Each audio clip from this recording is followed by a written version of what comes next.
Damn it. ఏంటిటా కుండబద్దలు కొడతా అత్త. నమస్కారం, కుండబద్దల ప్రేక్షకులకు స్వాగతం. అనునిత్యం అసత్య ప్రచారాలు, కుట్రపూరిత కథనాలు, తప్పుడు వార్తలు వండి వార్చే సాక్షి పేపరు ఈరోజు కాకమ్మ కబుర్లు, నీతి కబుర్లు చెప్తోంది.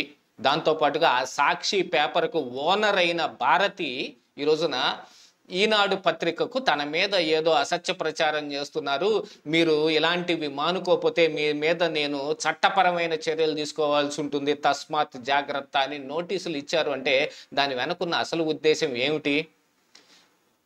లిక్కర్ కుంభకోణంలో వైఎస్ భారతి మూలాలు కూడా బయటకు వస్తున్నాయి. సిట్టు దర్యాప్తులో అనేక రకాలైన ఆధారాలు లభిస్తూ ఉన్నాయి అనే దాని మీద అన్ని పత్రికల్లోనూ ఆల్మోస్ట్ ఆల్ మీడియాలో హౌసెస్లో, ఎలక్ట్రానిక్ మీడియా కావచ్చు, ప్రింట్ మీడియా కావచ్చు, సోషల్ మీడియా కావచ్చు, అనునిత్యం దాని మీదనే ఎక్కువ కాన్సన్ట్రేట్ చేస్తూ ఉంటే ఇప్పుడు అలాంటి నోటీసులు ఇవ్వటం వెనుకున్న ఉద్దేశం ఏమిటి?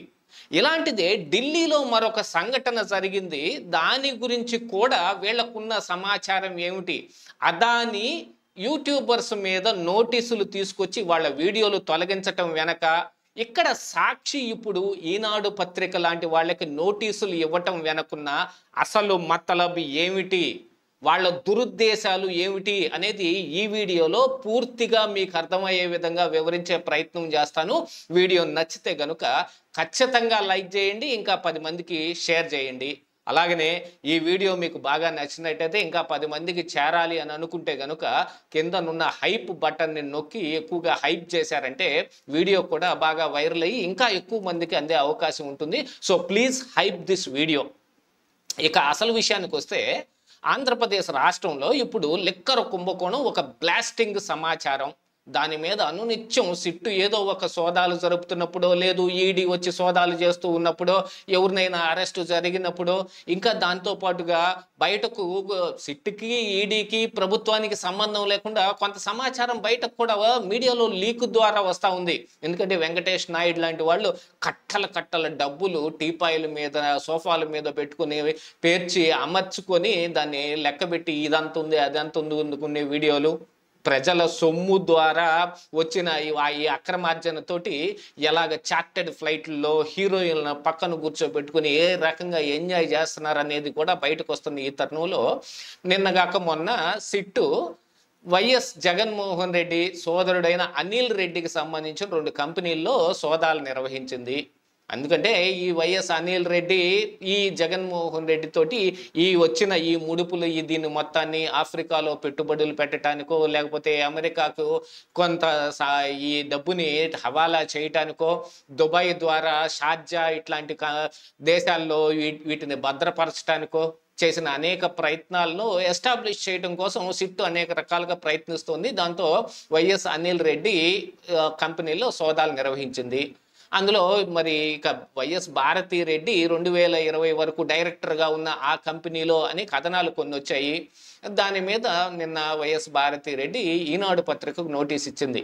కేవలం ఈ వార్త ఈనాడులో మాత్రమే వచ్చిందా అంటే కాదు, అది ఆంధ్రజ్యోతిలో వచ్చింది, మిగతా అన్ని మీడియా హౌస్ల్లోనూ, యూట్యూబ్ ఛానల్స్లోనూ, సోషల్ మీడియాలోనూ, ఇక అన్ని రకాలైన మాధ్యమాల్లోనూ వచ్చింది.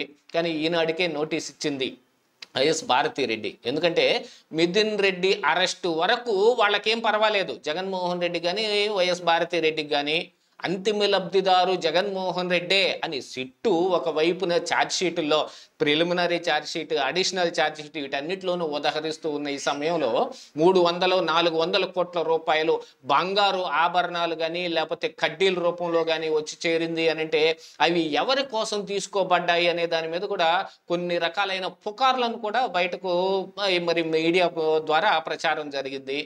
ఇక దాంతోపాటుగా ఇప్పుడు వైఎస్ భారతి రెడ్డి అందులో డైరెక్టర్గా ఉన్నారనే ఒక పేరు కనిపిస్తే దాన్ని ప్రచురించారు. జగన్ సతీమణి అని ఉదహరించడంతో ఇక వాళ్ళకి ఛాన్స్ దొరికినట్టు అయిపోయింది. అదేమిటయ్యా అంటే ఇప్పుడు అందులో వైఎస్ భారతిరెడ్డి అని అంటే కేవలం జగన్మోహన్ రెడ్డి భార్య అయిన భారతిరెడ్డి మాత్రమే కాదు, వైఎస్ అనిల్ రెడ్డి తల్లి కూడా భారతిరెడ్డే, ఆవిడ డైరెక్టర్గా ఉన్న ఆ కంపెనీలు అని వాళ్ళు చెప్పుకొస్తున్నారు. దానికి కూడా ఎటువంటి ఆధారాలు ఏం లేవు. ఈ భారతిరెడ్డి ఆ భారతిరెడ్డి ఈ భారతిరెడ్డి అని చెప్పటానికి దానికి సాగిన సమాచారం అయితే ఏం బయటకు చూపించలేదు, కానీ ఈనాడుకి మాత్రం నోటీసులు ఇచ్చారు.